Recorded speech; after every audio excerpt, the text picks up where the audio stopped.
A sword's blade is pressed against the throat of a trembling woman with light blonde hair. In a dimly lit bedroom, a silver-haired man in a black robe threatens the blonde woman. Sweating and terrified, the blonde woman wonders what is happening as her memory feels fractured. An authoritative voice demands to know if she heard him speaking through the darkness. The silver-haired man nicks the woman's chest with his blade, demanding she reveal her identity. Gripping the bedsheets in fear, the blonde woman realizes she is too terrified to even move. The silver-haired man's gaze intensifies as he repeats his question, his blue eyes showing no mercy. Noting the blood on her chest, the woman panics about her missing memories and her identity. A sense of sudden realization or shock strikes the woman as her vision begins to blur.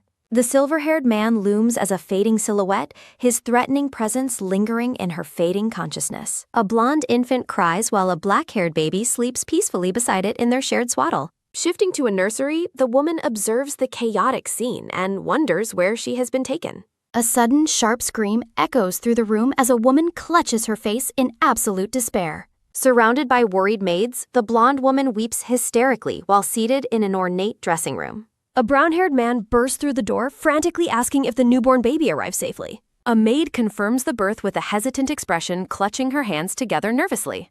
Assuming the baby is beautiful, the brown-haired man approaches the cradle with a look of eager expectation. Shocked by the black-haired infant, the parents label it ominous and demand it be discarded immediately. The brown-haired man suddenly stops the maid as she prepares to take the unwanted infant away. Horrified, the maid wonders how parents could plan to use their own child in such a way. Years later, a black-haired girl with striking pink eyes is seen living a life of quiet seclusion. A sudden splash sounds as maids drench the black-haired girl with a bucket of filthy water. The maids mock the girl, claiming the stench and filth perfectly match her unlucky black hair. A cheerful blonde girl named Iris runs toward her father while holding a brightly wrapped gift. The brown-haired man and blonde mother warmly greet Iris, warning her not to run too fast. As Iris hugs her father, the black-haired girl is forced to scrub the floors in the background. The black-haired girl watches the happy family from afar, her eyes filled with deep, silent sorrow. Scrubbing the carpet, the girl laments the cruel disparity in how she and Iris are treated. She questions if her miserable existence is solely due to the color of her black hair. A harsh slap rings out as the girl is struck across the face, causing her to flinch.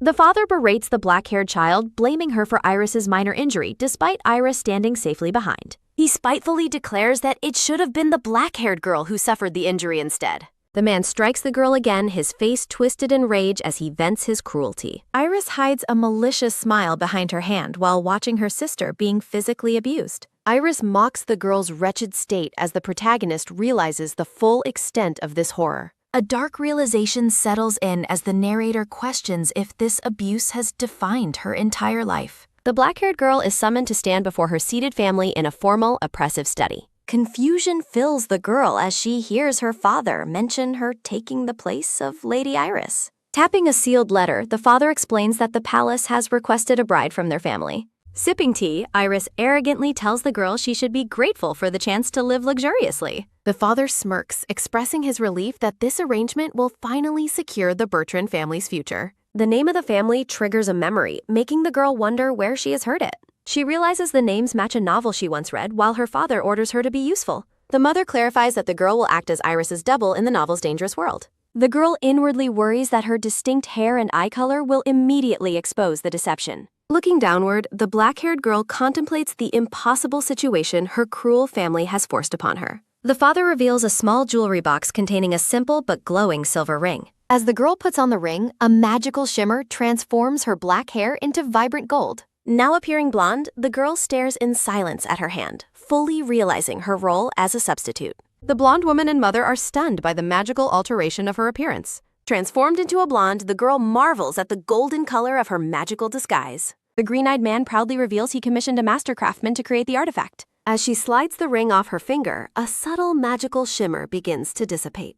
Her hair reverts to its natural black color once the magical ring is fully removed. The man sternly commands her to keep the ring on at all times without exception. He leans in, warning her to never let anyone suspect she is merely a substitute. Standing in the grand study, the black-haired girl quietly submits to her father's cruel demands. A silver-haired man's blue eyes flash with cold fury as he demands an immediate response. Gripping her nightgown in terror, the girl faces the sharp edge of the man's sword. Fragments of a past life and a novel's plot swirl as she realizes her identity. She envisions the tragic fate of Arya, murdered on her wedding night after being exposed. The man threatens to execute her as a traitor if she continues her stubborn silence. He swings the heavy blade down as she desperately cries out for him to stop. The steel stops just as it draws a thin line of blood from her trembling throat. Magic ripples through her as the golden illusion fades, revealing her true black-haired form. With the sword at her neck, she confesses her name and her role as a replacement. The man's gaze remains unyielding as he watches the truth reveal itself before his eyes. She explains that she was sent to marry him in place of her twin sister. Silence hangs heavy in the air as the silver-haired man considers her shocking revelation. Terror fills her eyes as the cold metal of the sword stays pressed against her skin. She flinches and braces for the final blow as the man looms over her menacingly. He decides to delay her fate, stating that their conversation will resume the following day. A sudden, firm grasp on a lock of her hair draws her face closer to his. He stares intently at her natural dark hair as a flower petal drifts past them. Before turning to leave, he orders that someone be sent to treat her minor neck wound. He exits the bedroom with a final word about continuing their talk in the morning. A heavy, solid thud sounds as the door is firmly shut behind him, leaving her alone. Collapsing onto the bed, she gasps with relief at having survived the lethal confrontation tonight. A sharp, pained cry escapes her as she touches the small, bloody cut on her neck. Looking up with pink eyes, she reflects on barely escaping the worst possible outcome tonight. She gazes toward the window, wishing the morning light would wake her from this nightmare. Dawn breaks over the majestic, sprawling towers of the palace, signaling a new day. Waking up, her eyes show the weight of a long, restless night filled with terror. A wave of realization hits her as she confirms her current life is not a dream. She steps out of the bed, her bare feet meeting the floor in the morning sun. Moving toward the vanity, she prepares to face the mirror and her own true reflection. The mirror reveals her black-haired appearance and the drying blood on her pale back. Exhausted, she falls into a plush chair, feeling the crushing weight of her impossible situation. Her eyes fall upon a decorative jewelry box which features a prominent and familiar crest. She recognizes the national crest from the novel world and wonders how she arrived here. A dark thought enters her mind as she questions if she died in her world. She struggles to piece together her fragmented memories from before her arrival in this body. Memories of systematic abuse and being used by others play like a tragic film reel. Surrounded by falling rose petals, she looks down, feeling the sorrow of a broken heart. From across the room, she contemplates the very real danger of being killed soon. Looking up with newfound resolve, she vows to prove that her life has inherent value. Her thoughts are interrupted by a quick, sharp knock sounding from the bedroom door. Shimmering with gold, her hair transforms as she quickly responds to the knock at the door. A brown-haired maid named Lisa introduces herself as the girl's new personal lady-in-waiting. Arya accepts Lisa's assistance, acknowledging her role as she places herself in the maid's care. Lisa politely advises that such extreme formality is unnecessary between a queen and her lady-in-waiting. Acknowledging the request, Arya resolves to act naturally while privately worrying about the injury on her neck. Lisa prepares medical supplies on the vanity, intending to treat the wound and finish Arya's morning preparations. While brushing hair, Lisa mentions the scheduled meeting in Fenrir's office, causing Arya to flinch in shock. A sense of dread washes over Arya as she timidly agrees to follow the maid's planned escort. Arya remembers the silver-haired man's promise to listen and grips her dress, determined to pull herself together. Clenching her hands tightly, the girl focuses on her role as Arya to strengthen her resolve. Facing away from the mirror, she reaffirms her commitment to protecting her own life and the sisters. Dressed in an elegant lavender gown, Arya stands resolutely among white flowers, ready to face her fate. A rhythmic tap of footsteps sounds in the grand hallway as Lisa leads Arya toward the office. Walking toward the meeting, Arya admits her deep fear while a dark image of Fenrir haunts her. Memories of the sword at her throat return, making her wonder if he will draw steel again. A soft crunch sounds as she grips her skirt, struggling against the overwhelming urge to flee now. Determined to find happiness, Arya steels herself, knowing that moving forward is her only path to survival. Lisa reaches the massive double doors and formally directs the queen consort toward the impending, dangerous confrontation. A quick, firm knock sounds as Lisa announces she has brought the queen consort to the emperor. The heavy doors groan open as a cold, authoritative voice from within grants them permission to enter. The office stands open, revealing a sun-drenched room where the silver-haired man waits in heavy, silent anticipation. Arya enters the room, finding Fenrir seated at his desk, observing her with an unreadable and calm expression. Addressing her by name, Fenrir acknowledges the arrival of Arya Bertrand, heightening the tension in the room. His blue eyes narrow as he commands the girl to reveal every secret she has been hiding. Leaning on his hand, the silver-haired man stares intensely and demands that she begin speaking immediately now. He continues his icy command, ordering her to disclose everything she knows without any further delay or hesitation. Standing before the desk, Arya feels the crushing weight of the man's sharp and icy presence looming. Overwhelmed by fear, Arya questions if telling the truth will save her or simply lead to execution. Fenrir grows impatient, asking how much longer she will wait before giving her a 3-second countdown. Panicking as he counts down, Arya blurts out her willingness to comply with his demands right away. Recalling her role, the girl resolves to be honest, knowing lies are useless against such a man. Taking a shallow breath, the girl opens her mouth to begin the story of her tragic past. Surrounded by white flowers, Arya prepares to reveal the secrets of the Bertrand family's long-standing deception. The scene shifts as the two sit on facing couches, the atmosphere thick with tension and dread. Starting her story, Arya reveals her origins as one of the twin daughters born to Marquis Bertrand.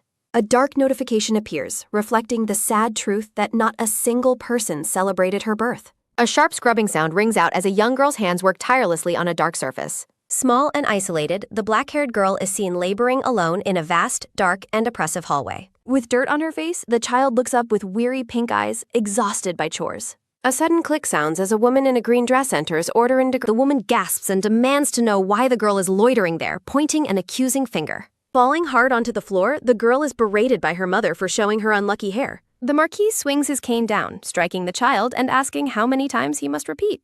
A sinister snicker follows the glint of golden scissors being brandished in front of the cowering child. Iris smiles maliciously while holding the blades, suggesting that her sister should just cut her hair. Snipping sounds fill the air as black hair falls while Iris sneers about how filthy it is. Laughing at the jagged result, Iris tells her sister that the ruined hair suits her perfectly well. The girl stares into the darkness with hollow eyes, her natural hair left in a messy ruin.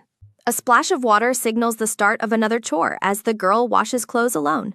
Exhaling a tired sigh, the child watches the bubbles on her hands, wishing for an end. Carrying a heavy wicker basket, the child walks through the garden to hang the laundry to dry. Other maids stand nearby, whispering and laughing cruelly as they watch the ostracized girl struggle alone. Arya trips over a cruel maid's foot, letting out a startled cry as her laundry basket slips. A heavy splash sounds as Arya lands in the mud, while the maid mocks her misfortune. Soaked and miserable, the black-haired girl looks down with exhaustion as water drips from her. Transitioning to a memory, a notification reveals that Iris is a candidate for the queen. In the grand study, the brown-haired Marquis presents an official letter with a red seal. The blonde Marquise panics, fearing the cruelty and tyrannical reputation of Emperor Fenrir.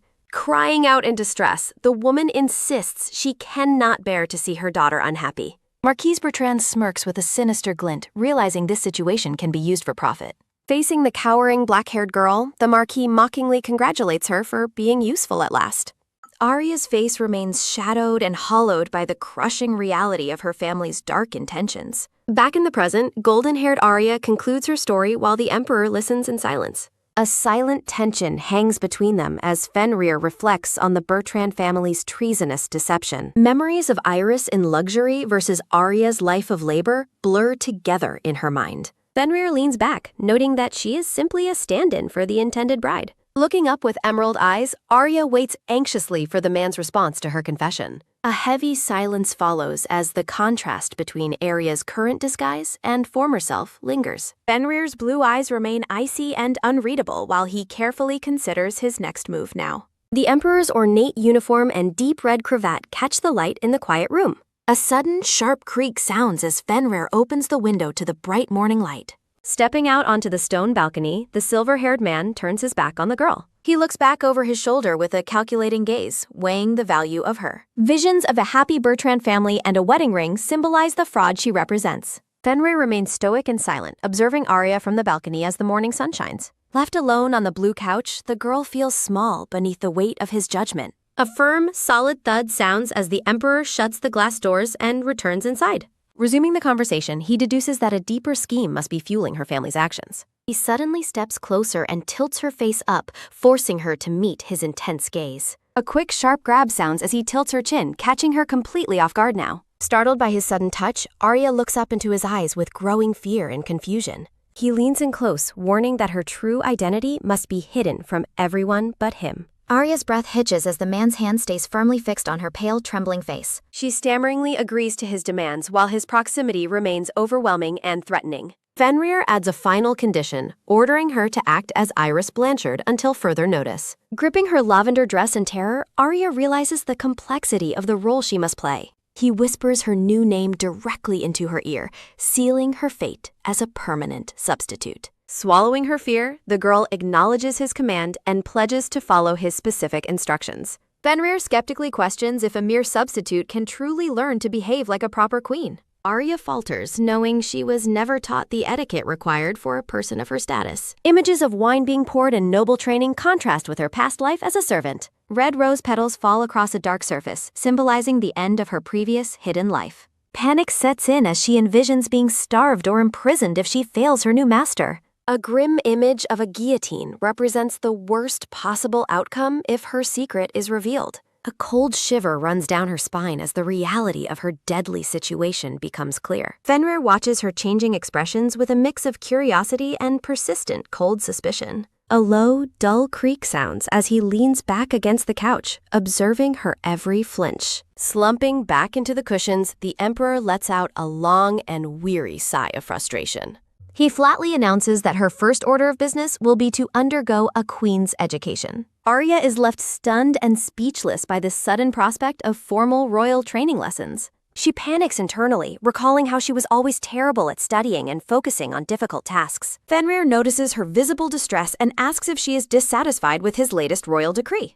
Arya quickly denies any dissatisfaction to the Emperor while looking quite flustered and defensive. She reflects on the Emperor's comments regarding her expressions during their intense and dangerous meeting. Fenrir explains she will only attend mandatory royal ceremonies to maintain their complicated public charade. A sudden gasp sounds as Arya remains silent and visibly anxious about the coming trials. He warns she shouldn't relax, threatening consequences if her training results are found to be insufficient. Arya manages a nervous smile while sweating over the life-or-death pressure she faces in the palace. A sudden, sharp clatter sounds as Fenrir questions her about her family's instructions regarding their communication. Arya recalls her father's cruel instructions to observe the palace situation carefully before acting on anything. A sharp glare sound rings out as Fenrir expresses deep disdain for being underestimated by her family. He forbids her from contacting them, wanting to see how they choose to act without her. Arya bows her head and formally acknowledges the Emperor's strict command with a submissive response. She worries that her parents will punish her despite simply following the Emperor's explicit royal orders. A heavy, low creak sounds as the massive office doors finally begin to close shut. A firm thud sounds as Arya expresses relief at not being immediately executed after her confession. She reminds herself to remain vigilant despite this temporary and fragile reprieve from the Emperor's wrath. Arya's intensive education in royal etiquette and politics proves to be far more exhausting than imagined. Time passes in a blur as a notification reveals that a few weeks have since passed. A soft, quick tap sounds as she finally finishes another heavy stack of work for the day. Sitting at her desk, Arya feels completely drained by the weight of her endless royal responsibilities. A clear, bright ring sounds as she uses a golden bell to summon assistants to her office. A sudden, firm knock sounds at the door in response to her bell's chime for help. The aide offers to take the completed documents and handle all of the remaining processing work. He explains that he has summarized the most important items to simplify her final daily review. The man points out specific sections in the reports that require her immediate and focused attention. He requests that she carefully examine the papers for any necessary final corrections before they are sent. Arya looks up and thanks the aide for his thoughtfulness regarding her incredibly heavy daily workload. She suggests a tea break, and Lisa happily agrees to join her for some well-deserved refreshments. Fenrir walks through the palace while being briefed on the substitute queen's impressive academic progress. The aide reports that her ability to comprehend complex royal lessons is actually quite excellent and surprising. He further notes that she handles her assigned administrative duties with great efficiency and tireless dedication. The aide highlights her remarkable kindness and consideration toward all of the palace attendants and servants. Fenrir remains silent, his expression unreadable as he absorbs the positive reports about his new wife. The aide expresses concern that the girl is pushing herself far too hard given the circumstances. Arya cheerfully insists to Lisa that she is fine despite the massive and growing workload she faces. She declares that complaining about the difficulty would simply be a waste of her valuable time now. The silver-haired man observes her from a distance with a deeply pensive and quiet gaze. A rhythmic thud of footsteps sounds as Fenrir claims he is only giving her minimal tasks. The aide worries that her health will fail if she maintains this frantic and exhausting pace. Fenrir remains skeptical of her transformation while comparing her current self to her previous life. He recalls a memory of a girl who did nothing but cry in a state of isolation. He decides to wait and see how long she lasts before finally giving up on the role. The aide calls out to the emperor, who simply orders them to move on with their day. Fenrir looks back one last time at the girl who was successfully fooling everyone in the palace. A soft click of footsteps sounds as the scene shifts to a dark, quiet, and lavishly decorated room. A quick pop sounds as Iris reaches for a grape while lost in her own private thoughts. Iris sighs and admits that being confined to her room feels incredibly suffocating and boring. She wonders if her sister is managing, convinced Arya's gloomy personality won't ever truly change. Lounging in her chair, Iris maliciously wonders if Arya has already been executed by the Emperor. A wet squish sounds as Iris dismisses her sister's worth and demands a report on the situation. The blonde woman mockingly addresses her dear sister while surrounded by dark and thorny roses. The grand palace tower looms against the sky as Arya contemplates attending a diplomatic meeting. Fenrir sits at his desk, observing that the blonde-haired girl appears quite startled by his suggestion. He asks if she forgot her duties, prompting Arya to stammer a mention of the ambassador. The silver-haired emperor offers a brief and cold confirmation regarding the coming arrival of the guest. He explains her role in the greetings, and Arya gives a respectful and submissive verbal acknowledgement. Fenrir notes this is her first meeting and a chance to prove her royal education's worth. Looking intensely determined, Arya pledges to do her absolute best to fulfill her new royal duty. Internally, the girl screams for him to stop placing so much heavy pressure on her soul. She despairs that his constant expectations are only serving to make her feel much more nervous. Fenrir stands and mockingly compares her growing reputation to the pride of her distinguished Bertrand family. Arya forces a strained smile, telling the emperor that she is truly honored by his praise. A small, annoyed version of the girl fumes over the man's obviously sarcastic and biting compliments. Fenrir curtly dismisses her from the room, and Arya accepts the command with a final bow. Walking away, the girl excuses herself and prepares to leave the emperor's presence for the day. Arya reflects on the kingdom of Martell, certain she remembers its name from the original novel. Images of iron bars and advanced refining techniques represent Martell's status as a wealthy iron producer. As visions of steel weapons appear, Arya struggles to recall the kingdom's specific role in history. Turning back suddenly, the girl calls out to the emperor to ask a final, urgent question. A heavy silence follows as Fenrir looks up from his documents with an icy, unreadable stare. Surrounded by flowers, Arya asks for permission to attend the formal audience with the foreign ambassador. Fenrir expresses surprise at her request and demands to know the reason behind her sudden interest. She argues that Martell is an important ally and the ambassador should be treated with respect. A tense silence fills the room as Arya waits nervously for the Emperor's final, deciding word. Fenrir eventually yields, flatly stating he will have a seat prepared for her at the meeting. Brightening instantly, Arya expresses her sincere gratitude to the Emperor for granting her this new opportunity. He dismisses her once more, and she curtsies gracefully before making her final exit from his office. A soft click sounds as the doors close, leaving Fenrir alone with his own private thoughts. The Emperor sits in deep contemplation, weighing the implications of his new wife's strange, bold behavior. He examines a sealed letter, noting that the Blanchard kingdom has never been close to them. Fenrir observes that while Blanchard is a low priority, something about the current situation feels off.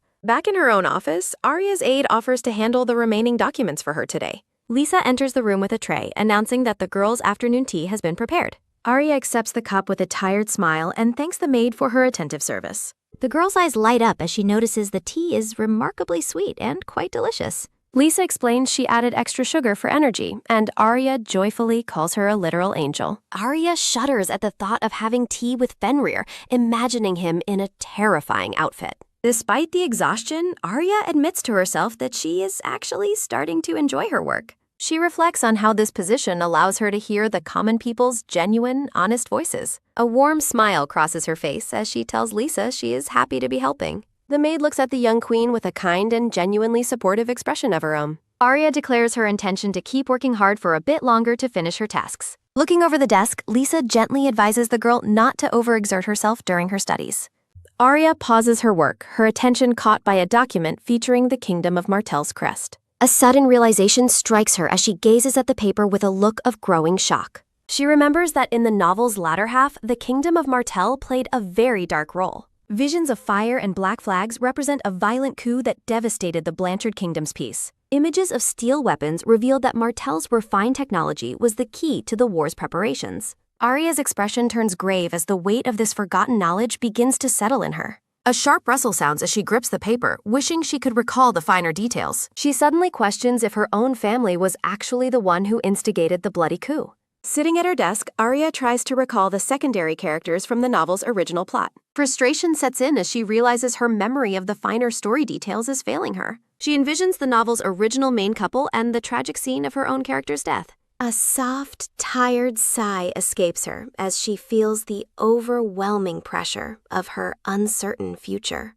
Deciding that worrying is useless, Arya focuses on how to successfully mediate relations with the Kingdom of Martell. With renewed determination, she commits herself to doing her absolute best in her role as the queen. A quiet transition occurs as the scene shifts through a backdrop of dark, blooming roses. In the solitude of his room, Fenrir sits in deep silence while contemplating the girl's recent actions. He recalls Arya's earlier argument about Martell's importance and her desire to foster a genuine diplomatic friendship. Gripping a glass, the Emperor remains suspicious that she might still be part of a larger conspiracy. A subtle, knowing smirk plays on his lips as he considers the potential of the coming meeting. He resolves to handle whatever consequences might arise from his decision to let her attend the audience. Holding his drink amidst dark flowers, Fenrir prepares to take drastic action if she shows any signs of betrayal. The formal meeting begins as the Emperor acknowledges the ambassador's proposal while Arya watches with quiet focus. The balding ambassador explains Martell's desire to use the Empire's magic technology to enhance their iron refining.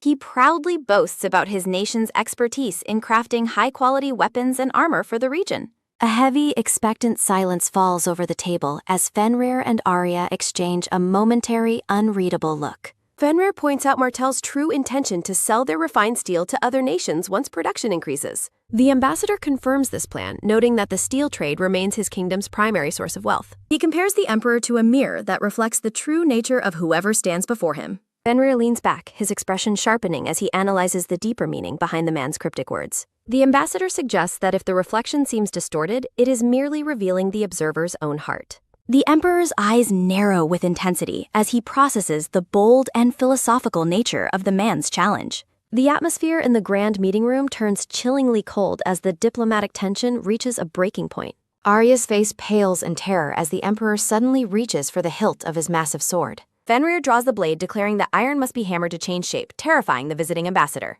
Panicking, Arya lunges forward and begs the emperor to stop before he makes a grave diplomatic error. She tightly grips his arm and desperately apologizes for her sudden rudeness while trying to de-escalate the situation. Arya recalls her own research about Martell's southern famine and the desperate situation facing their common people. Fenrir looks down at her, his intense gaze softening slightly as he waits for her next move. She praises the ambassador's dedication to progress, noting his genuine concern for his nation's continued refinement and growth. Arya suggests that both Martell and the Emperor share the same noble desire to protect their respective citizens. Internally, she remembers a specific line from the novel that described the Emperor's true, hidden feelings. She emphasizes that while Martell's needs are great, the Empire's own technological secrets must also be respected.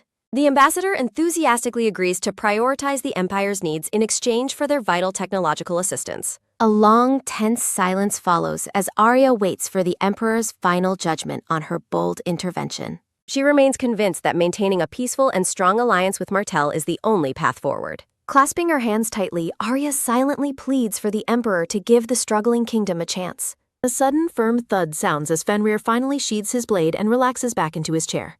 The Emperor lets out a long breath, seemingly moved by Arya's sincere and well-reasoned defense of Martell. Both Arya and the ambassador look on in stunned silence as the violent tension abruptly vanishes. Fenrir agrees to the partnership, hoping it leads to Martell's prosperity, while the ambassador bows in deep gratitude. Arya allows herself a relieved smile, though the lingering stress of the confrontation still haunts her. The ambassador praises her as a truly magnificent queen who considers the welfare of even foreign citizens. He vows never to forget her kindness as Arya humbly tries to downplay her significant role. Fenrir watches her thoughtfully, realizing he could have easily forced a cruel deal if she hadn't intervened. Surrounded by symbolic flowers, the Emperor acknowledges that her gentle methods are vastly different from his own. He reflects on how long it has been since a conflict ended with such a peaceful resolution. A dark thought acknowledges that most people either shrink back from him in fear or grovel for favor. Fenrir reflects on how using pressure was always easiest, but it reminded him of a past he hated. Arya smiles as she speaks with the visiting ambassador while the Emperor stands silently behind. A quiet moment of reflection passes as Arya acknowledges that her exhaustion is actually satisfying. Collapsing onto her bed with a soft thud, Arya wonders if this feeling is accomplishment or relief. Staring at the ceiling, she realizes the relief comes from simply surviving another day in the palace. Hearing a sudden sound at the door, Arya turns and wonders if her maid has returned. She opens the door and is startled to find Fenrir standing there in the grand hallway. Fenrir enters the room while offering a brief apology for his sudden and unexpected evening intrusion. The Emperor strides confidently into the guest chamber, while Arya follows him with a confused expression. Sitting down with a heavy thud, Fenrir surprises her by stating that the meeting was well done. He explains that her intervention has given the Empire a solid base to negotiate in their favor. Arya thanks him for the praise, though Fenrir questions her deep focus on Martell from the beginning. He finds it hard to believe she supported them so much based only on short-term Queen's education. Panicking internally about the novel's plot, Arya claims she merely researched their foreign policy and current state. She insists that she had her attendants provide her with extensive research material regarding the Kingdom of Martell. Bowing deeply, Arya apologizes for interrupting the audience after she had promised not to meddle. She silently begs for him not to investigate her sudden expertise any deeper than her simple explanation. Fenrir watches her for a moment before firmly commanding her to raise her head and look up. Arya slowly looks up at the Emperor, her face pale with visible worry over his potential reaction. Fenrir bluntly states that she is still lacking in some areas as the Empire's new queen. Surrounded by symbolic roses, he admits she provided a perspective he lacks and orders her to maintain it. Blushing deeply, Arya is stunned by the rare compliment and stammeringly accepts his surprising words of encouragement. Fenrir departs for the night with a final farewell while Arya watches him leave in total disbelief. Clutching her chest, Arya wonders if the cold Emperor actually just showed her a moment of kindness. Elsewhere, a blonde woman in a yellow dress paces furiously while demanding why Arya hasn't messaged. Tension fills the dim room as the woman's angry presence unnerves the two servants standing nearby. She snarls about the lack of news from the palace, frustrated that her plans seem to be stalling. A maid suggests waiting longer, but the woman loses control and shatters a vase with a crash. The servants watch in fearful silence as the woman's rage boils over into a display of physical destruction. She reflects that if Arya is killed while using her identity, her own status would be compromised. Gripping her necklace tightly, she screams at her parents for remaining so calm during this critical time. Her father argues that the lack of bad news suggests that Arya is actually handling things well. The woman stands alone in her frustration while her family tries to maintain a sense of composure. As her father leaves, he sternly warns her not to do anything foolish to jeopardize their scheme. Gritting her teeth, the woman seethes with resentment toward her parents' cautious and dismissive attitude. A sharp crunch sounds as she steps directly onto the jagged porcelain shards of the broken flower vase. She curses Arya for the silence before turning away to walk into the shadows of the room. Pulling back the heavy curtain, the woman stares out into the dark night with a calculating gaze. Smiling maliciously, she calls Arya a useless puppet and considers taking the queen's place for herself. Days later, the Martell delegation prepares to leave as the scene returns to the Empire's throne room. The ambassador bows low and expresses that the honor of this audience was more than they deserved. Arya smiles warmly while wishing for a future of continued friendship and prosperity for both of their nations. Fenrir watches the proceedings in silence as Arya performs her royal duties with newfound grace and confidence. She reflects on her own performance, realizing that she has finally begun to look the part. Fenrir sits regally in his white military uniform while observing the departure of the foreign guests. Noticing his intense stare, Arya asks her husband if there is something on his mind or a problem. The Emperor is visibly caught off guard by her sudden attention and reacts with a look of surprise. Quickly regaining his composure, he looks away and dismissively tells her that it is absolutely nothing. The visiting ambassador smiles while observing the couple, noting that they seem to be very close. Slightly flustered, Fenrir tells him there is no need to report such unnecessary and personal details. The surrounding court officials are stunned as a collective murmur sounds over the Emperor's rare, awkward expression. Arya smiles while thinking that the Emperor is probably only evaluating her performance as the queen. A hand brushes through Arya's long blonde hair as the maid observes that the Emperor's gaze has recently softened. Arya looks surprised as Lisa notes that the Emperor's gentler expression is specifically reserved for her. Arya recalls the Emperor's cold face when he threatened her to produce successful results for the Empire. Arya looks sweat-dropped and skeptical, wondering if others truly consider such a terrifying expression to be gentle. Lisa mentions rumors of an heir, while Arya frantically insists that such talk is jumping far ahead. Arya worries that news of her success might reach the Bertrands, envisioning Iris and her parents. Lisa continues to brush Arya's blonde hair while the queen remains lost in her own deep thoughts. Arya expresses her internal fear that the real Iris will fly into a rage at the news. Lisa stops brushing and looks concerned while noting that the queen appears to be getting quite tired. Arya looks back with a weary smile and thanks Lisa for her concern while insisting she's fine. Lisa continues to look worried as she holds the hairbrush while watching her mistress in the mirror. Arya clutches her head in pain while admitting she is actually exhausted as a throb sounds. Arya feels overwhelmed by the gaps in her knowledge and realizes she cannot afford to take a rest. A hand violently stabs a feather-filled pillow as someone screams about the meaning of the recent developments. Iris furiously stabs her bedding while screaming about Arya living as the queen without sending any word. Feathers fly everywhere as Iris rages against Arya for thinking she can replace her as the queen. Gritting her teeth, Iris questions why the Emperor isn't behaving as the terrifying man she had expected. A quick knock sounds before a voice announces they are coming in while addressing her as Iris. The blonde-haired woman in a red vest enters the room and gasps at the destruction of the bedding. The woman sighs in frustration as she approaches Iris, who remains hunched over on her bed. Iris looks over her shoulder with an expression of unbridled rage as her mother stands behind her. The mother commandingly orders Iris to get ready because they are departing for the Gauthier estate immediately. Iris reacts with confusion while questioning if they are truly going to visit her grandfather's place.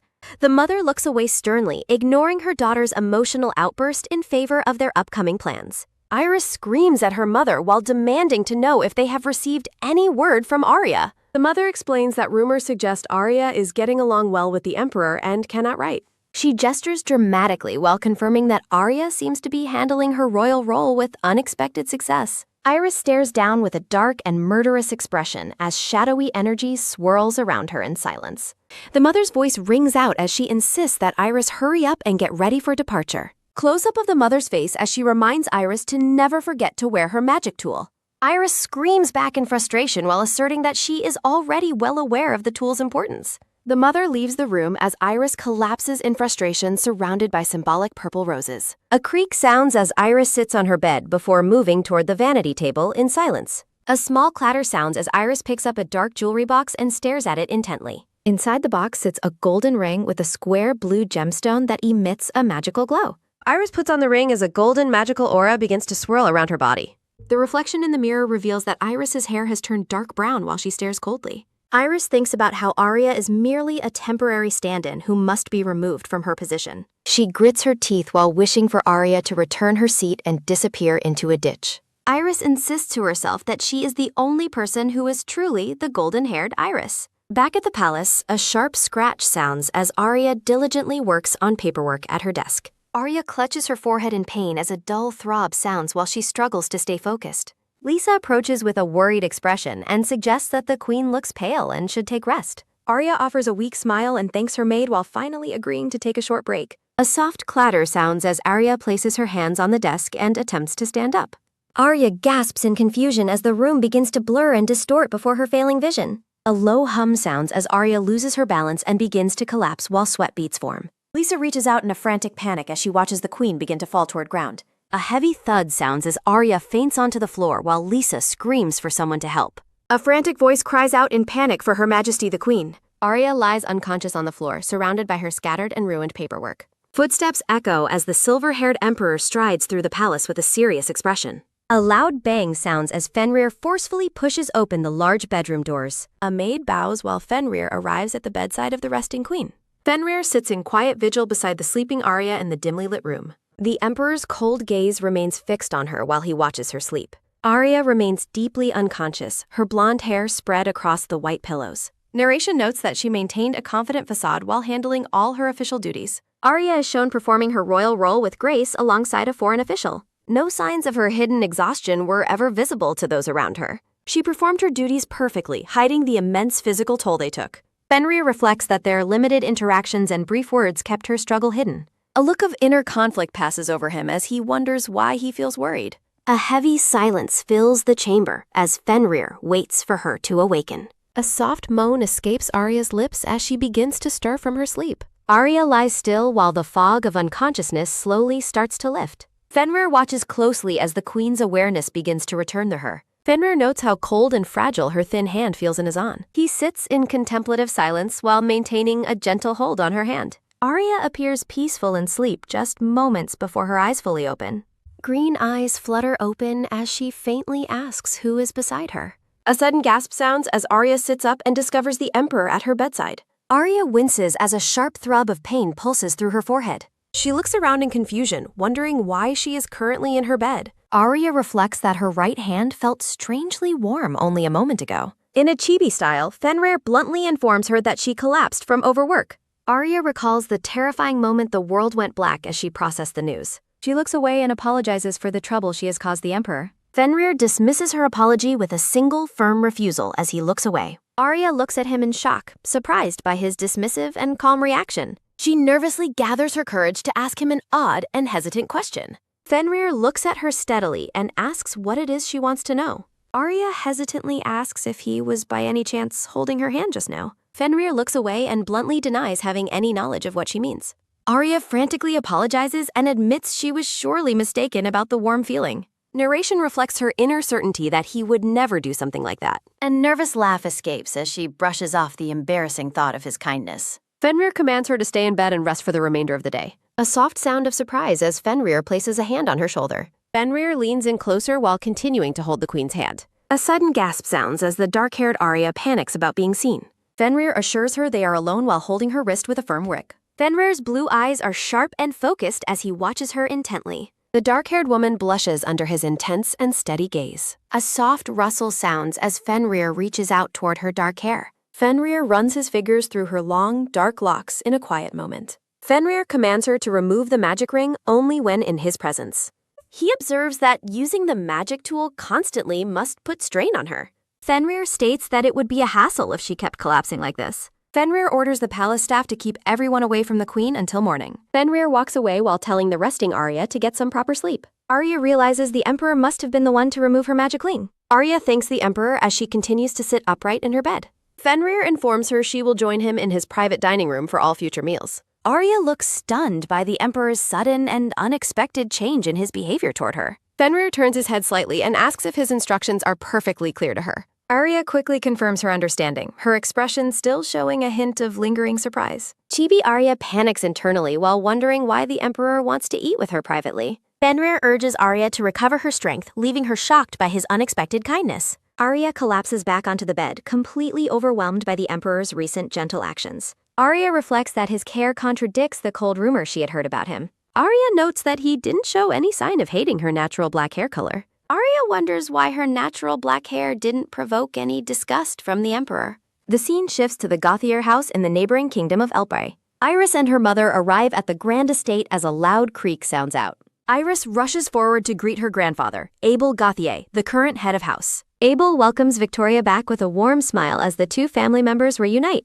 Iris reacts with confusion as she watches her mother and grandfather interact so warmly. Victoria greets her father respectfully while Iris remains standing slightly behind her mother. Victoria hugs Abel and tells him she has missed him dearly as well. Abel assures Victoria she is always a Gauthier and welcome in his home. Iris looks on with a worried expression, questioning her mother's strange emotional behavior. Iris calls out to her grandfather, but he seems initially surprised to see her. Abel looks at Iris and asks if it is truly his granddaughter before him. Victoria confirms Iris's identity to her father as they stand in the grand hall. Magical energy swirls as Iris removes her ring to return her hair to gold. Abel tells her she is free to remove the magic tool while visiting his estate. Iris agrees and feels relieved as her hair returns to its natural blonde state. Abel smiles warmly while noting that her hair is truly a magnificent golden color. A close-up shows Abel's hand gently touching a strand of Iris's long blonde hair. Victoria suggests moving to a more private location to hear her father's expert opinion. Victoria tells Iris to wait there alone while she follows Abel from the room. Iris watches them leave with an expression of intense, suppressed rage and deep resentment. Iris rages about the fuss over her hair, asserting it was always naturally golden. She stares into the vanity mirror, her frustration boiling over as she adjusts her hair. Iris insists to herself that her natural golden hair represents her true, real self. A dark vision of Arya flashes in the mirror, causing Iris to gasp aloud. Iris screams in agony while clutching her head as a sharp throb sounds out. She stares at her blonde reflection, her face contorted with anger and brewing malice. Iris grits her teeth, her expression revealing the depth of her hatred and envy. Iris pulls at her golden hair, her dark eyes filled with a sinister, murderous intent. Abel and Victoria share tea while laughing about the success of their deceptive plans. Abel mocks the haughty empress for being forced to send a stand-in replacement. Victoria notes that using magic tools made arranging the fake queen extremely easy. A soft clatter sounds as Victoria places her teacup down on the small fable. Victoria expresses her growing frustration despite having given Arya very clear and specific instructions. Abel questions whether Arya might have actually abandoned her assigned role at the palace. Victoria listens intently to her father's suspicions while maintaining a cold and calculated expression. A flashback reveals Arya's father ordering her to report on the Emperor's hidden weaknesses. Victoria gazes downward with a cold, calculating expression as she plans her family's next move. Victoria notes that Arya will continue her role as the queen for Irys's ultimate benefit.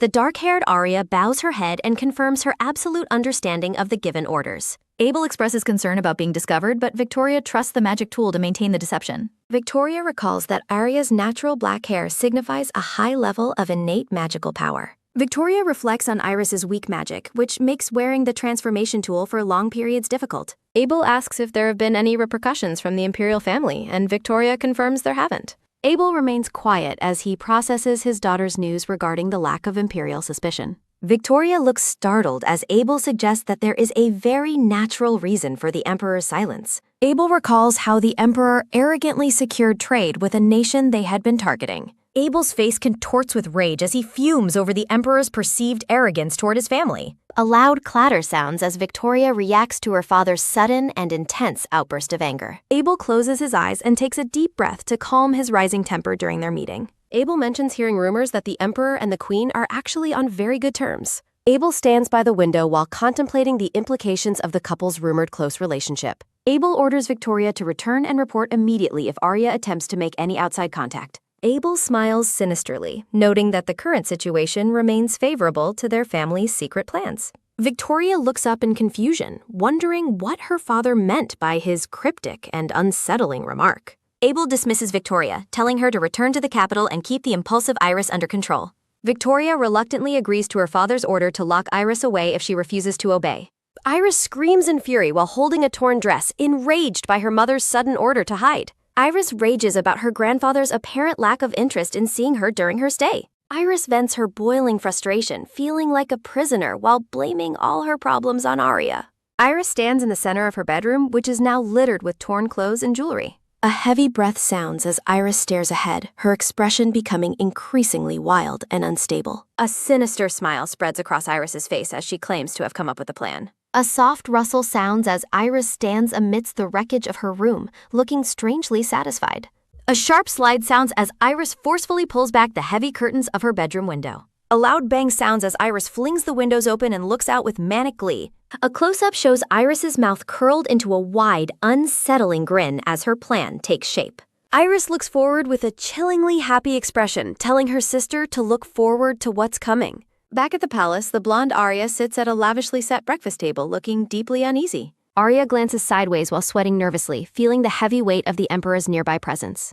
Arya panics internally while wondering why she is suddenly having a private breakfast with the Emperor. Chibi Arya's head spins in confusion as she tries to process the Emperor's sudden, strange behavior. The two sit in silence at opposite ends of a long table in the grand dining hall. Arya recalls the Emperor's earlier command that all her future meals would be taken with him. Arya reflects on the sheer impossibility of the situation as she eats breakfast with the Emperor. Arya looks down at her food with a strained expression, unable to relax under his steady gaze. A close-up shows Arya's wide green eyes as she nervously steals a glance at the Emperor. Arya feels like the meal is a form of torture because the Emperor's expression is completely unreadable. Chibi Arya looks exhausted and admits to herself that she is too nervous to even swallow. A clatter sounds as Fenrir notices her lack of appetite and asks if she is still unwell. A close-up shows the untouched plate of eggs, sausages, and vegetables sitting before the nervous queen. Arya quickly tries to reassure him that her health is perfectly fine, her expression appearing quite flustered. Fenrir leans forward and asks if the food simply doesn't suit her taste, his gaze remaining sharp. Arya frantically denies his suggestion, her hands raised in a gesture of nervous and hurried protest. Fenrir dismisses her protests and orders the maid to bring her a different dish to eat. Arya tries to stop him, insisting the meal is fine and there's no need for extra trouble. Chibi Fenrir stares intensely at the sweating and smiling Arya as she tries to maintain her composure. Fenrir exhales a soft breath while looking down, his expression hidden in the shadows. Fenrir promises to provide easier meals next time, his steady gaze fixed on the queen. Fenrir invites Arya to share her preferences with the maids, and she tentatively agrees. Arya watches the Emperor with wide eyes, wondering if he is truly showing concern. She reflects on his kindness today versus his behavior during her recent bout of illness. A quiet moment of realization passes as Arya feels thrown by the Emperor's sudden warmth. Arya feels the morning's heavy tension finally crashing down on her as she clutches her forehead. Arya turns in surprise as Fenrir's voice calls her name from the grand doorway. A sharp click sounds as Arya pulls the door open to find the Emperor waiting. Arya gasps in shock, her eyes wide with surprise at seeing the Emperor standing there. Arya sits nervously across from Fenrir, her hand raised to her chest in a flustered gesture. Arya asks about the refreshments on the table, which are bathed in a warm, shimmering light. Fenrir identifies the tray as sweets, prompting Arya to offer a polite and quiet thanks. Arya decides to try one of the colorful macarons, reaching out with a delicate hand. Arya smiles happily as the sugar re-energizes her tired body, hearts floating around her. Fenrir maintains a calm and steady expression as he watches the queen enjoy the treats. Arya asks the Emperor if he would like to join her in eating the sweets. Fenrir declines the sweets, stating they were for her while he sips his tea. Fenrir suggests she remove her ring for comfort, and Arya follows his instruction immediately. Magic swirls as Arya removes the ring, allowing her long hair to return to black. Chibi Arya finds the Emperor's sudden change in personality to be almost like total whiplash. Arya considers asking him about this shift in his behavior while playing with her hair. Arya looks up at the Emperor with a hesitant expression, her true hair color fully restored. Fenrir notes that clearing the room allowed her to be herself without risk of collapsing. Chibi Arya agrees with his assessment but remains visibly confused by his continued thoughtfulness. Arya asks if he finds black hair disgusting, causing Fenrir to react with sudden intensity. A heavy silence fills the dark room as Arya realizes she might have misspoken. Arya frantically apologizes for her rudeness while Fenrir sits in a tense and brooding silence.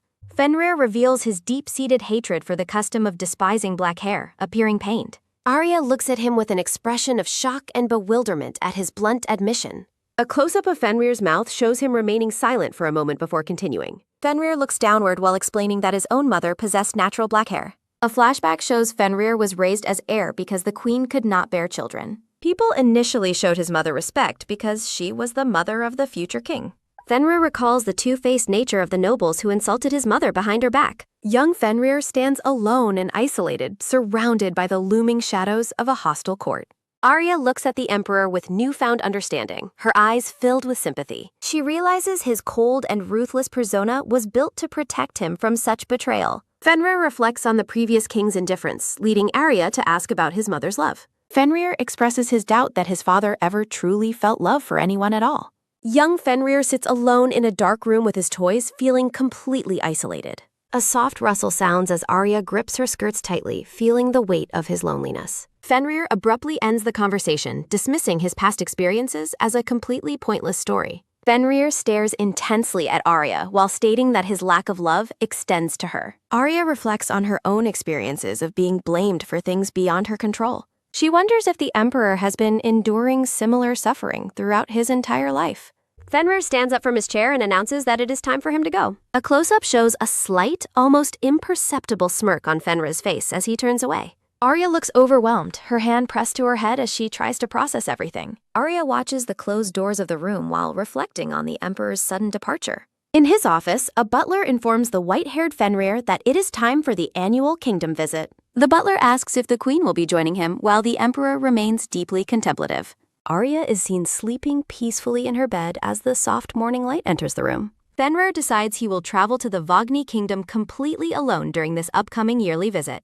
At breakfast, Arya asks the Emperor if he is planning a visit to the Vagni kingdom. Fenrir confirms his departure in 3 weeks, leading Arya to wonder why she isn't accompanying him. Fenrir explains that it is merely a customary visit and he can handle the official duties alone. Arya reflects on the Emperor's rare absence from the palace, while her expression remains quite troubled.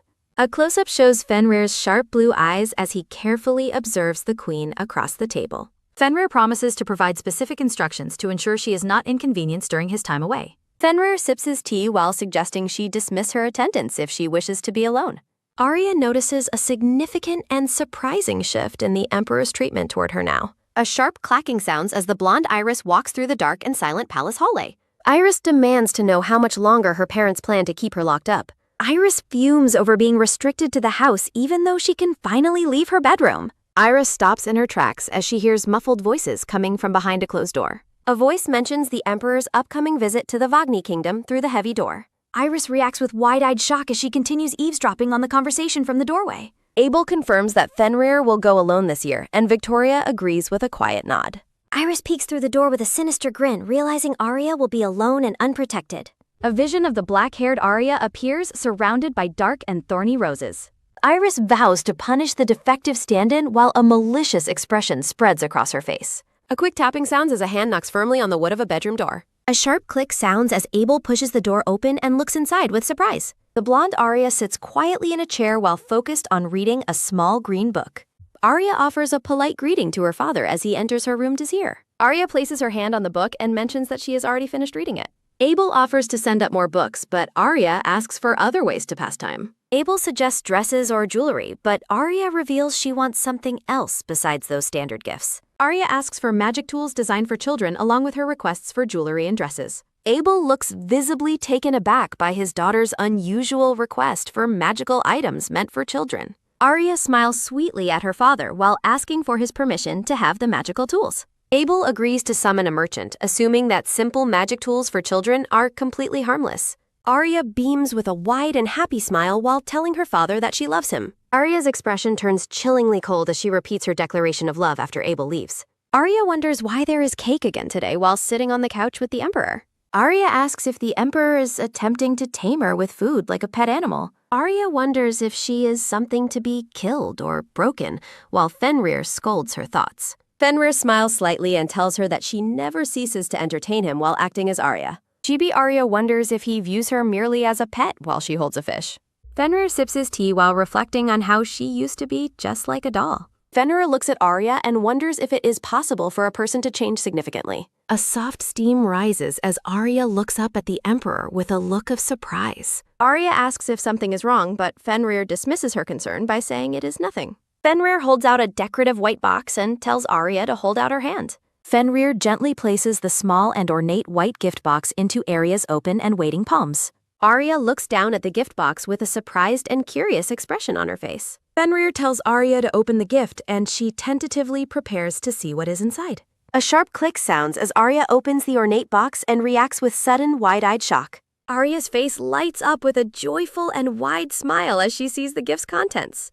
A dazzling pink gemstone rests inside the intricate golden casing of the small ornate brooch. Arya looks at the jewelry in shock as Fenrir sits calmly beside her on the sofa. Arya realizes it is a protective charm, while Fenrir watches her with a slightly annoyed expression. A radiant and joyful smile spreads across Arya's face as she holds the unexpected gift. Fenrir tells her to try putting it on, and Arya immediately agrees to his suggestion. A sharp click sounds as Arya carefully pins the pink gemstone brooch to her white collar. Fenrir maintains a steady and observant gaze as he watches the girl finish pinning the jewelry. Arya beams with happiness, her hands over her heart as she admires her new accessory. Fenrir offers a rare and subtle smirk, appearing pleased by the young woman's genuine reaction. Arya's eyes widen and her cheeks flush red as Fenrir suddenly moves in very close. Chibi versions of the pair argue briefly as Arya insists that nothing at all is wrong.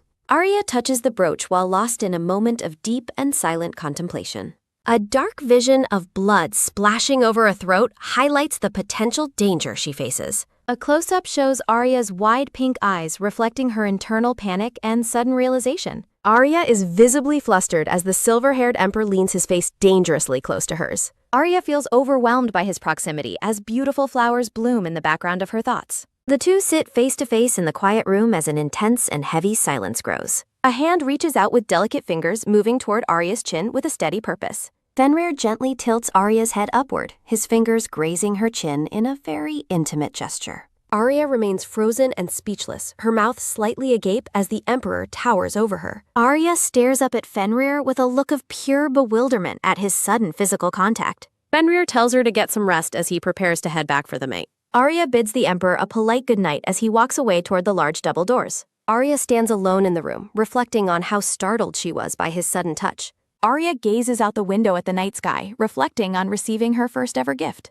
Memories of her previous life surface as she recalls losing both parents in a tragic accident. A younger version of herself cuts her long black hair while sitting in the dark shadows. She reflects on how she was passed around from one disinterested relative to another for years. Funeral portraits of her parents stand among flowers while relatives argue about her unwanted presence. The young girl clutches a plush toy while relatives complain about the burden of her care. Throughout her school years, the lonely girl sought refuge from her harsh reality inside fantasy novels. Incredible fantasy stories allowed her to escape her miserable life and find a temporary peace. Turning the pages of her books made the brown-eyed girl feel like she finally belonged somewhere. Even as a simple observer, those magical stories provided her with a much-needed sense of place. Arya muses that she and the original Arya were quite similar despite their very different worlds. A close-up shows Arya touching her own face as she dives deeper into these painful memories. The young girl stands isolated in a circle of adults who show her nothing but hostility. A small, lonely child sits on a stool and hugs her stuffed animal in the dark. An aunt acts proud in public, boasting about taking in her poor orphan niece for show. The relative brags to neighbors while the miserable girl stands nearby with her heavy school bag. In private, the harsh relative demands that she perform chores in exchange for being fed daily. Arya remembers the cruelty of having her hair cut by a mocking relative in the past. She wonders if they were so alike that it led to her becoming Arya herself now. Arya and her past self stand face to face, their hands touching as their shared trauma connects them. A sudden slap sounds as Arya hits her own cheeks to snap herself out of it. Arya clenches her fists with determination, resolving that she must live her new life as Arya. Arya looks to the side, noting that she is no longer treated as a mere nuisance. A flashback shows the original blonde Arya being bothered by a portly and lecherous nobleman. Arya wonders if she is finally doing something useful in her role as the new empress. Arya clenches her fist, hoping the emperor now views her life as having some actual worth. Fenrir wears a dark robe as the black-haired Arya nervously hopes he won't point his sword again. Arya appears visibly distressed while several drops of nervous sweat roll down her pale face. A memory surfaces of Fenrir gently lifting the blonde Arya's chin among white garden roses. Fenrir holds out a decorative white jewelry box while maintaining a serious and focused expression. The black-haired Arya smiles warmly while wearing a large pink gemstone brooch on her collar. A grand room contains a collection of luxury gifts, including a white stuffed bunny and scales. The blonde Arya wonders which of the many expensive items she should pick for herself. Abel pats his daughter's head and tells her to pick whatever she likes before he leaves. Abel walks out of the large bedroom doors while Arya watches him leave the room.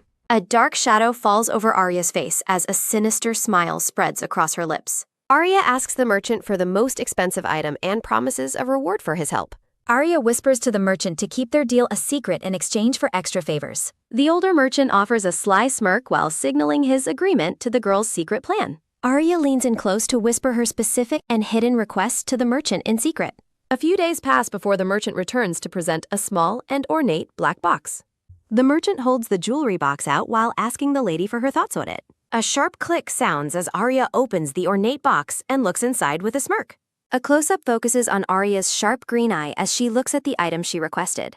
Arya smiles sweetly while thanking the merchant and telling him she will call on him again. Arya watches from an upper-floor window as the merchant departs from the palace grounds. Arya stands partially hidden by pink curtains while smiling to herself about her successful secret deal. Arya clutches the box to her chest and thinks that everything is finally ready for her. The black-haired Arya sips her tea while sitting across from the emperor during their morning meal. At the breakfast table, Arya asks if there is a garden behind the royal palace. Lisa the maid smiles warmly as she confirms the existence of the beautiful palace back garden. Bright yellow and pink petals drift through the clear blue sky above the palace grounds. A butterfly lands on a cluster of yellow flowers while Lisa mentions the garden's great beauty. Lisa closes her eyes and smiles while expressing confidence that the garden will please the queen. Arya gazes out the window and decides that today's nice weather is perfect for a walk. Lisa beams with a wide and happy smile after hearing the queen's positive response. Lisa suggests that the emperor should personally show Arya around the gardens during their morning break. Arya and Fenrir both react with sudden shock at the maid's unexpected proposal for a tour.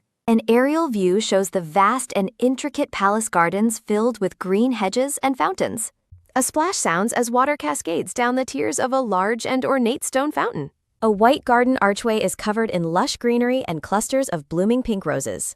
Arya stands in the sunlit garden and looks around with an expression of pure surprise. A narrator asks if this is the first time she is seeing the garden in person. Fenrir and Arya walk together through the garden while the Emperor looks ahead with a calm face. Arya smiles and explains she has only seen the garden from inside the palace before now. Fenrir acknowledges her words and suggests they continue their walk further into the garden area.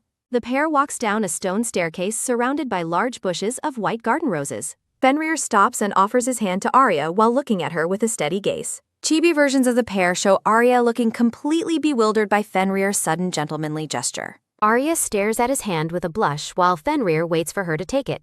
Fenrir asks what happened to all the manners she was taught as he continues to wait. Arya reacts with surprise as Fenrir reaches out to gently take hold of her hand. Fenrir leads Arya by the hand while she silently asks him to take care of her. Arya looks at their joined hands with a look of surprise while they continue their walk. A close-up of Arya's wide green eyes shows her sudden realization as she looks at Fenrir. Arya reflects on how her conversation with Lisa led to this unexpected walk with the Emperor. Arya asks Lisa for advice on how to get to know someone better.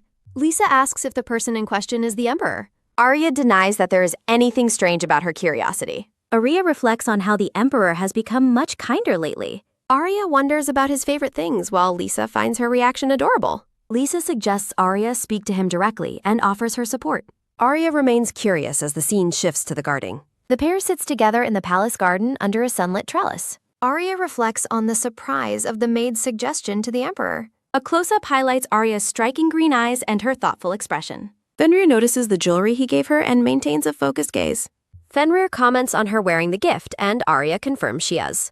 A hand brushes against the ornate pink gemstone brooch pinned to her collar. Arya smiles warmly, explaining that receiving the gift made her very happy. Fenrir's blue eye is shown in a tight close-up as he observes her. Fenrir questions if he actually enjoys seeing how happy she is. Arya hesitates before asking the Emperor if she can inquire about something. Fenrir looks at her calmly and asks what she wants to know. Arya asks the Emperor what kind of things he specifically likes. Fenrir remains silent, wondering if the sudden question is some kind of trap. Arya quickly clarifies that she means simple things like his favorite color. Fenrir admits that he has a preference for cool colors. A chibi Arya takes notes, associating cool colors with the blue of his eyes. A flurry of feathers falls from the sky as a bird flies nearby. A small, plump white bird lands gracefully on the garden table. Arya watches with fascination as the little bird approaches her. Arya gently strokes the bird's head and remarks on how cute it is. Arya beams with joy while holding the bird, unaware of Fenrir's gaze. Arya notices Fenrir looking at her and asks what is wrong.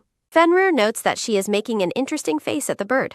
A chibi Arya is confused by his comment regarding her reaction. The narrative continues to reflect on her growing feelings for the Emperor. Arya looks at Fenrir with a mix of curiosity and soft realization. Narrative text notes that her previous nervousness might have hidden the truth. Arya thinks about how beautiful the Emperor looks in the golden light. The sun begins to set as the small bird flies away from them. Fenrir maintains a stoic and steady expression as the light fades. Arya remains silent, clearly lost in her own private box. Fenrir suggests they head back as the sun begins to set.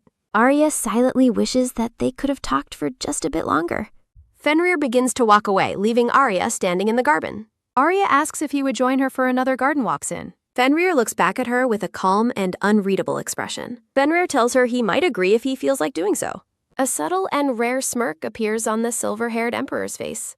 Time passes, leading to the day of the Emperor's departure. Arya and Lisa arrive as the Emperor prepares the horses for Cavill. Arya asks about the small escort, and Fenrir explains his preference for freedom. Arya smiles and reflects on how that choice is very typical of him. Fenrir suddenly moves behind Arya, startling her as the scene concludes. A hand rests on Arya's shoulder near the ornate pink gemstone brooch.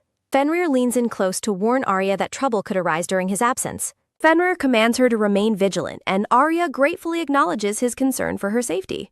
She dismisses potential threats from the Bertrand family as unlikely to become anything serious. Fenrir reminds her how she unexpectedly arrived at the palace, forcing Arya to agree. Fenrir observes with a calm, steady gaze before preparing for his long journey. Arya watches the Emperor's back as he walks toward his waiting horse. Fenrir offers a rare, fleeting smirk as he glances back one final time. Arya is momentarily stunned, realizing the Emperor has completely seen through her true intentions. Mounted on his horse, Fenrir instructs Arya to contact him immediately if anything happens. A swift movement sounds as Fenrir expertly mounts his horse to depart the grounds. Arya and Lisa wave goodbye as the Emperor rides away from the palace gates. The pair walks through the grand, quiet halls as the palace feels suddenly empty. Arya reflects on how the vast palace seems much lonelier without the Emperor's presence. Her footsteps echo through the corridor as she navigates the quiet palace on her own. A small relieved smile plays on Arya's lips now that she is finally alone. Arya expresses joy at having some free time without the constant need to stay tense. Surrounded by blooming roses, Arya wonders how she should spend her newfound freedom. Lisa asks if she enjoyed the gardens, prompting Arya to recall their previous walk. Arya enthusiastically confirms her love for the garden, her face glowing with pure happiness. A thoughtful look crosses Arya's face as she considers her growing feelings for the Emperor. Her fingers graze the brooch he gave her while she stands amidst white flowers. A sudden, quick thump sounds in her chest as Arya feels a rush of intense emotion. Startled by her own reaction, Arya turns away quickly to hide her blushing face. Arya asks Lisa for suggestions on what kind of gift would suit the Emperor. Lisa ponders the question carefully, trying to think of the perfect item for him. Lisa suggests that any gift from Arya would please him, which Arya finds quite frustrating. Lisa advises choosing something simple over flashy, and Arya agrees to follow that direction. Arya considers practical items like a new quill or glassware that he could use daily. Remembering his preference for cool colors, Arya decides to embroider a blue handkerchief for him. Lisa notes their growing harmony, though Arya recalls how terrifying the Emperor first seemed. A memory surfaces of Fenrir's cold, sharp gaze when they first met in the palace. Arya's image is reflected in Fenrir's cold blue eye as the memory fades. Narrative text highlights that Arya can now sense a hidden gentleness in his character. Arya smiles warmly, realizing how much their relationship has changed since her arrival. A flashback shows the Emperor holding her hand after she collapsed from exhaustion. Fenrir sternly orders her to only remove her ring while in his presence. The brown-haired Arya looks up at him with wide, confused eyes at his demand. She realizes that his harsh words were actually a way of showing his concern. Arya stands alone on the palace balcony, looking out over the vast garden grounds. Gripping the railing, she remembers her determination to prove her worth to stay alive. Flashbacks depict her past struggles to win the cold Emperor's favor and secure her life. A cheerful chirp sounds as a small white bird lands on the balcony railing. Arya smiles kindly as the little bird perches trustingly on her extended hand. Arya reflects on how the Emperor has finally begun to recognize her hard work. A quiet smile remains on her face as she continues to watch the bird. She recalls the moment he first called her by name, acknowledging her true self. Arya realizes that the Emperor is now treating her as Arya rather than a nuisance. She feels a deep sense of shared time and connection with the Emperor at last. The little white bird takes flight into the clear blue sky, signaling a new beginning. Arya touches her hair thoughtfully, realizing the Emperor has finally departed, and she is alone. Arya reflects on being alone, noting that she initially expected it to be quite relaxing. Arya determines to prepare a gift for the Emperor before his return to the palace. Arya walks alone through the grand, silent halls, her long light blue dress trailing behind. The scene shifts to the Emperor's travel party taking a rest by a forest stream. A loud crack sounds as Fenrir attempts to mount his horse, causing his stirrup to break. Fenrir reacts with shock as the leather strap of his stirrup suddenly snaps under his weight. An escort rushes toward the Emperor, asking if he is hurt after the equipment failure.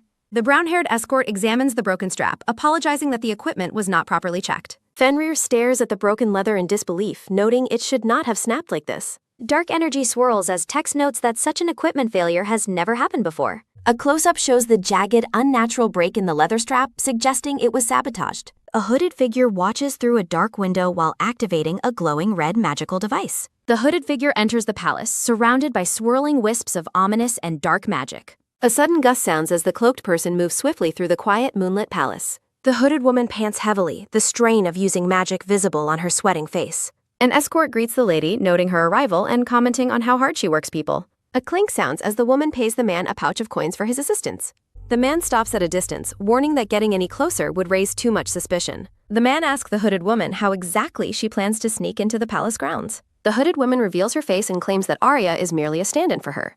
The man gasps as dark magic swirls around the woman's feet while she begins her transformation. Now inside, the woman in the black cloak breathes a sigh of relief while navigating. A light ping sounds as she complains about how exhausting it is to move using magic. The text emphasizes her frustration at the physical toll and limited range of the magical device. A rustle sounds as she discards the cloak, revealing a blonde woman in an ornate green dress. A series of clicks sounds as the woman in the green dress walks confidently through the corridor. A maid is startled by a sudden sound in the hallway, looking back in total confusion. The blonde woman in green addresses the maid, who gasps in shock at her sudden presence. The freckled maid bows deeply and asks for Her Highness's orders with a nervous expression. A chuckle sounds as the woman notes how much she likes being called the queen. The blonde woman in green smirks, admitting she isn't used to seeing the palace at night. A rustle sounds as the woman in green follows the maid, who leads her through the halls. The woman in green smiles to herself, noting that no one has noticed the clever deception. The maid instructs the visitor to turn right, explaining she cannot accompany her any further. A swoosh sounds as the blonde woman thanks the maid and dismisses her from her presence.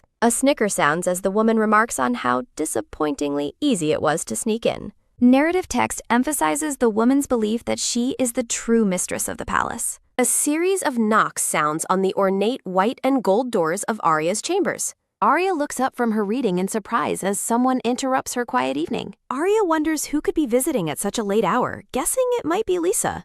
A click sounds as Arya reaches out to turn the golden door handle and open it. A sudden gasp sounds as Arya is startled by the green-eyed woman entering her private room. A thud sounds as the blonde woman in green slams the door shut behind her. Arya gasps as the mysterious visitor stands before her with a smug and confident expression. Arya cowers on the floor as the woman in the green dress looms over her menacingly. The blonde visitor smiles coldly, calling Arya her sister and suggesting she address her as the queen. Arya remains frozen on the floor in total silence, staring up at her sister in shock.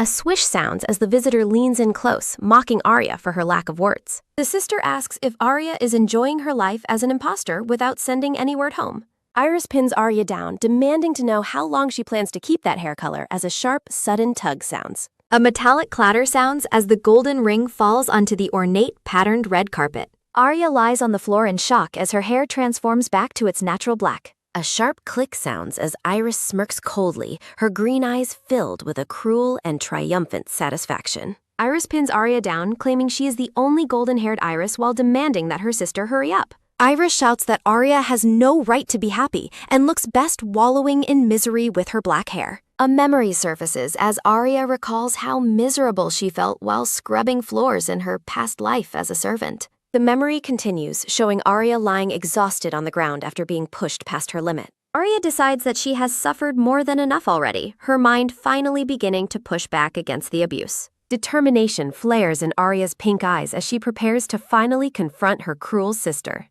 Arya asserts that even with her natural black hair, she still possesses the absolute right to find happiness for herself. Arya pushes Iris back and shouts her name, demanding to be released as a sudden, sharp shove sounds between them.